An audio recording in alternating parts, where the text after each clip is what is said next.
Right then, Manchester United are back in action tomorrow against West Brom. And it feels like we've had a little bit of a break, but you know what? It's just been that much football lately. We've not even had a break, but it feels like there's been a bit of a break. So hopefully a little bit of a chance for the players to recharge some batteries, maybe get some actual training sessions in. Because I don't know how much you realise when they're going into training every day at the moment, they're not really training. They're doing a bit of a recovery and then a little bit of shape work ahead of whoever they're playing this weekend.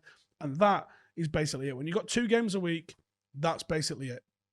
A little bit of recovery, a little bit of mobility, and a tiny bit touching on what your opposition's about to do.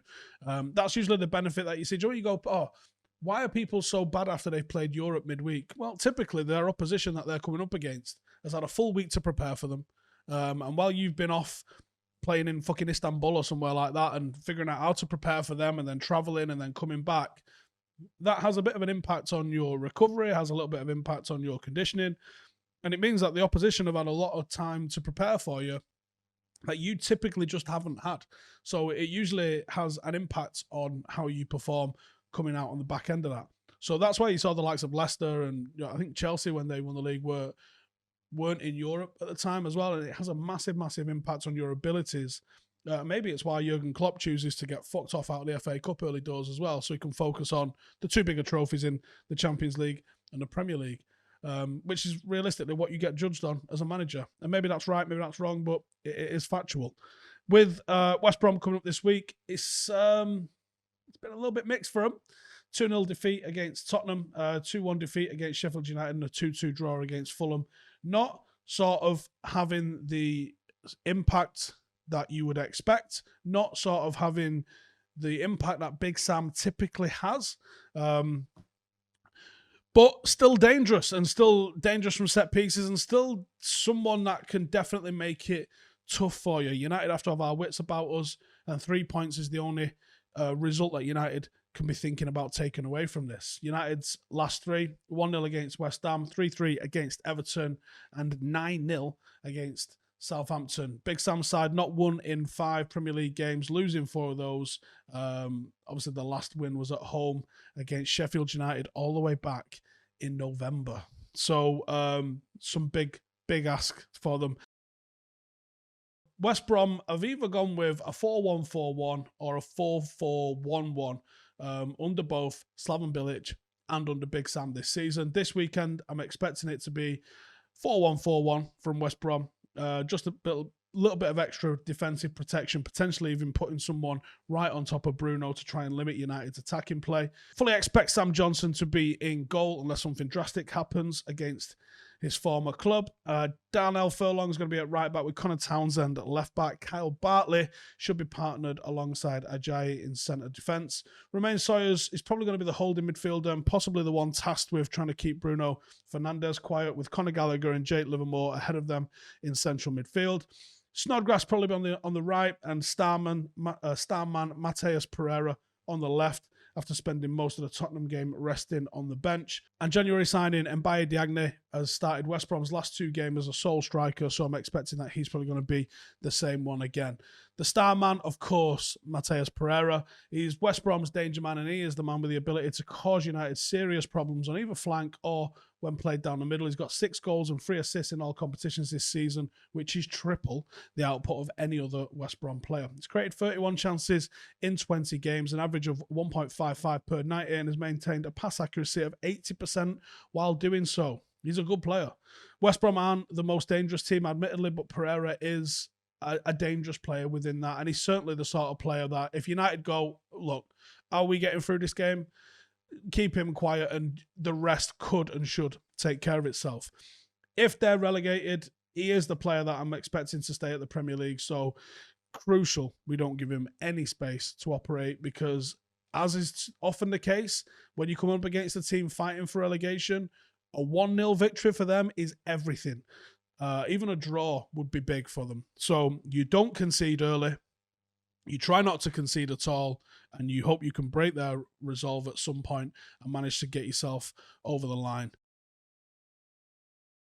My team for this, I reckon we're going to be going with,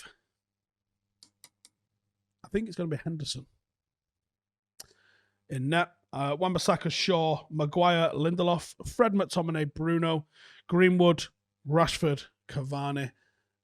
I just got a sneaky suspicion we go with Henderson. And if not, I think I'd go with Henderson in this. I like the way he comes and claims stuff. And I think if I'm Big Sam and I'm looking at weaknesses for United, I try and target direct balls right at Lindelof and De Gea. And I think that United could have a lot of success by doing that in those sort of circumstances. I did think about playing an alternative midfield. When I look at what's available to United at the moment, without Paul Pogba, it is probably going to be McTominay and Fred. And then people are going to kick off saying that's two defensive midfielders. It's not really. I would like to have picked Donny van der Beek, but I don't think his performance midweek really justifies that.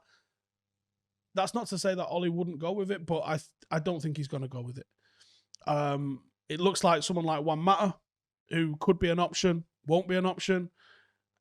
I just don't really see how United are going to make this happen and make this work. The only way I can see us doing it is with McTominay and with Fred.